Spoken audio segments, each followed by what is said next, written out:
Lanjut ya ke sistem pengendalian internal pemerintah atau SPIP. Nah, ini landasan hukumnya PP nomor 60 tahun 2008. Nah, negara ini diumpamakan sebuah pesawat terbang ya. Jadi diumpamakan atau diibaratkan sebuah pesawat terbang ya, yang di dalamnya membawa beban tanggung jawab, diantaranya divisi-divisi ya, divisi infokom ya, kemudian divisi infokom itu informasi komunikasi ya, yang tugasnya memberikan laporan yang mungkin tepat waktu ya. Kemudian setelah itu kemudian juga penyusunan program kegiatan bidang informasi komunikasi ya, kemudian perumusan kebijakan informasi dan komunikasi publik, kemudian perumusan kebijakan di bidang statistik, persandian, pos dan infrastruktur telekomunikasi. Nah, ini ada hubungannya dengan infokom ya, kemudian pengelolaan data informasi publik tentunya ya, kemudian pengelolaan penyediaan konten lintas sektoral, kemudian pengelolaan media komunikasi publik. Nah ya, ini yang semuanya berjalan ya, selamat dan tepat waktu, tentunya harapannya seperti itu ya. Kemudian lingkungan pengendalian, nah itu lingkungan pengendalian seperti SPI ya, Satuan Pengawas Internal ya.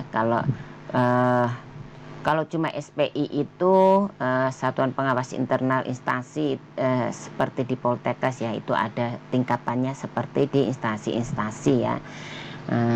Tapi kalau Satuan Pengawas Internal Pemerintah itu kan satuan pengawasannya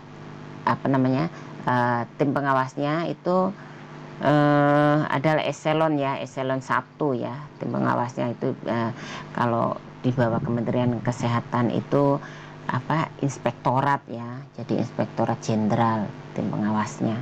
Kalau di instansi seperti di Poltekkes itu SPI. Nah, ada bagian SPI di Poltekkes, Satuan Pengawas Internal namanya.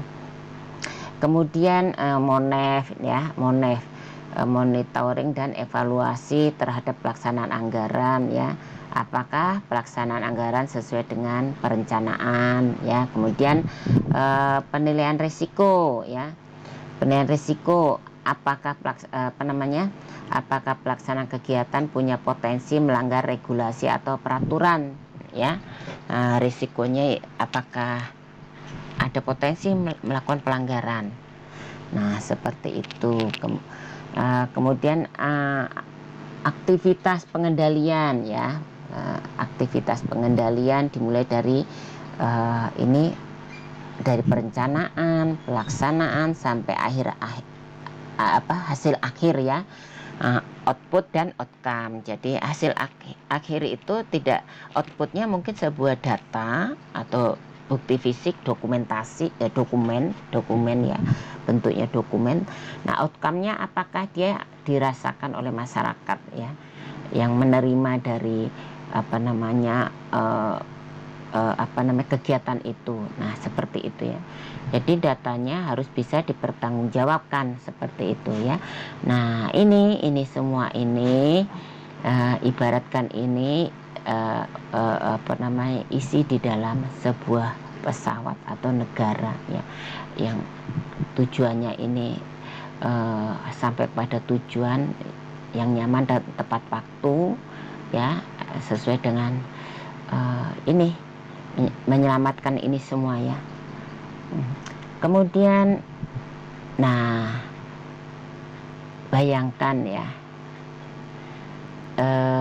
ini gambaran ini, jika tanpa pengendalian maka akan seperti inilah gambarannya ya. Jadi ruwet gitu ya, ruwet dan susah sekali untuk diperbaiki. Nah, ini gambarannya seperti ini. Jadi kalau tidak dari awal dilakukan pengendalian, ya pengawasan yang ketat, evaluasi, monef itu ya, maka ibaratnya ya hasil pelaksanaan penyelenggaraan negara akan seperti ini, ruwet dan sulit sekali untuk diperbaiki. Ya, seperti itu. Jadi oleh karenanya dari awal harus dilakukan pengendalian. Nah, ini yang saya sampaikan tadi ya, pengertian menurut PP 60 tahun 2008 ya, bab 1 pasal 1 ya, yang terkait dengan SPI adalah proses yang integral pada tindakan dan kegiatan yang dilakukan secara terus-menerus oleh pimpinan dan seluruh pegawai untuk memberikan keyakinan memadai atas tercapainya tujuan organisasi ya, melalui kegiatan yang efektif dan efisien ya, keandalan pelaporan keuangan. Nah, ini menjadi tolok ukur nih ya. Kemudian pengamatan aset negara, pengamanan aset negara. Jadi jangan sampai aset negara itu hilang. Jadi harus tercatat ya, baik tercatat di dalam laporan maupun di dalam inventarisasi ya. Jadi kalau di suatu instansi itu ada namanya bagian pencatatan aset negara itu SABMN kalau tidak salah, apa ya, Satuan Aset Barang Milik Negara ya. SABMN, Satuan Aset Barang Milik Negara, kalau tidak salah seperti itu ya. Maaf saya mungkin salah, nanti silakan kalian dicari lagi apa betul apa enggak ya. Nah, kemudian yang 4, ketaatan terhadap peraturan perundang-undangan ya. Jadi ini harus taat. Nah, kalau penyelenggara negara itu kan rujukannya itu peraturan presiden ya, peraturan presiden PP nomor 60 nih ya. Nah, jadi harus semuanya mengikuti peraturan yang ada di sini dalam transaksi ataupun pengadaan barang dan jasa dan sebagainya. Nah, itu nanti akan dirujuk ya. SPI ini dalam melakukan pengawasan internal merujuknya ke sini terhadap semua kegiatan yang dilaksanakan oleh penyelenggara negara. Ini akan dirujuk kepada PP 60 tahun 2008 bab 1 ayat 1. Nah, unsur SPIP. Nah, tadi SPI, sekarang SPIP ya. Jadi lingkungan pengendalian, penilaian risiko, kegiatan pengendalian informasi dan komunikasi, pemantauan pengendalian internal ya. Jadi kalau lingkungan pengendalian itu kondisi dalam instansi pemerintah yang mempengaruhi efektivitas pengendalian internal ya. Kemudian penilaian risiko, kegiatan penilaian atas kemungkinan kejadian yang mengancam pencapaian tujuan dan sasaran instansi pemerintah. Nah, ini unsur-unsur yang diawasi oleh Satuan Pengendali Internal ya. Kemudian kegiatan pengendalian yaitu tindakan yang diperlukan untuk mengatasi risiko serta penetapan dan pelaksanaan kebijakan dan prosedur untuk memastikan ya bahwa tindakan mengatasi risiko telah dilaksanakan secara efektif ya. Tentunya tadi berdasarkan PP 60 tahun 2008 ya.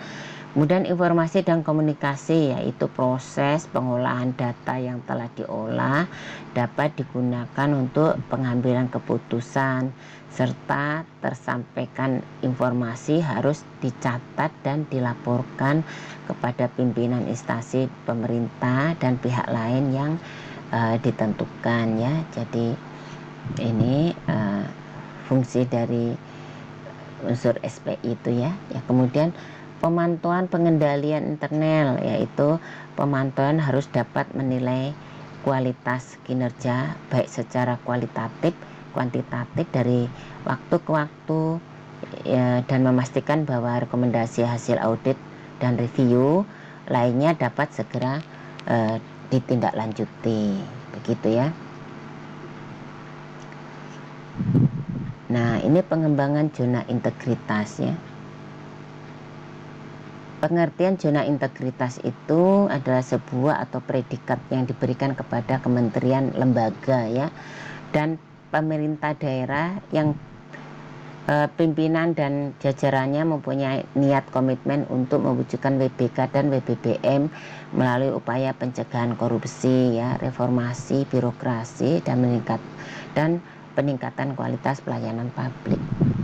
Jadi kalau WBK itu apa? Yaitu sebutan predikat yang diberikan kepada suatu unit kerja yang memenuhi syarat indikator hasil WBK dan memperoleh hasil penilaian indikator proses di atas 75 pada zona integritas yang telah memperoleh opini wajar dengan pengecualian ya WDP dari BPK atau laporan keuangannya. Nah, ini Poltekkes sudah memperoleh predikat WBK ya, untuk diketahui itu ya. Nah, jadi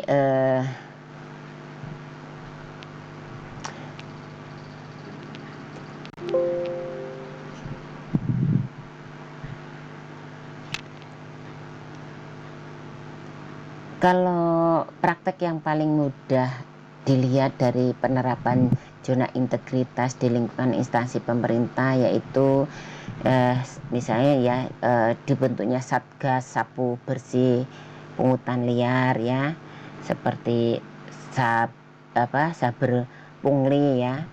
Nah, itu kemudian seperti apa lagi ya. Nah, yang seperti itu sudah berjalan ya selama ini. Nah, kalau di Poltekkes ini contohnya yaitu zona integritas, yaitu larangan melakukan pungutan liar ya. Misalnya ya, institusi menarik bayaran pada mahasiswa di luar peraturan yang ditetapkan. Misalnya ya, mahasiswa kelas karyawan ya kan biasanya dapat bantuan studi dari Pemda masing-masing ya, misalnya sebesar 8 juta yang pembayarannya tentunya melalui rekening instansi di mana mahasiswa itu kuliah, misalnya seperti Poltekkes. Namun ketika dibayarkan pada mahasiswa ya, pihak pengelola memotong uang bantuan tersebut misalnya sebesar masing-masing 2 juta misalnya seperti itu ya, dengan alasan untuk biaya ATK, padahal biaya tersebut sudah include dalam biaya SPP tapi masih ditarik lagi. Nah, itu namanya pungli. Nah, seperti itu ya. Jadi itu bagian dari contoh ya, contoh zona integritas terkait dengan pungli ya. Kalau di Poltekkes harusnya itu dicegah gitu ya. Itu tadi cerita hanya sebagai sebuah contoh gitu ya. Lalu apa sih perbedaan dari korupsi dan pungli ya? Perbedaannya itu ya, kalau korupsi itu yang dirugikan negara, kalau pungli yang dirugikan pemerintah aja. Jadi ingat apa itu perbedaan korupsi dan pungli ya. Kemudian pengertian umum lanjutan ya, birokrasi bersih dan WBBM. Nah, jadi selain WBK juga WBBM harus dapat diwujudkan dari instansi yang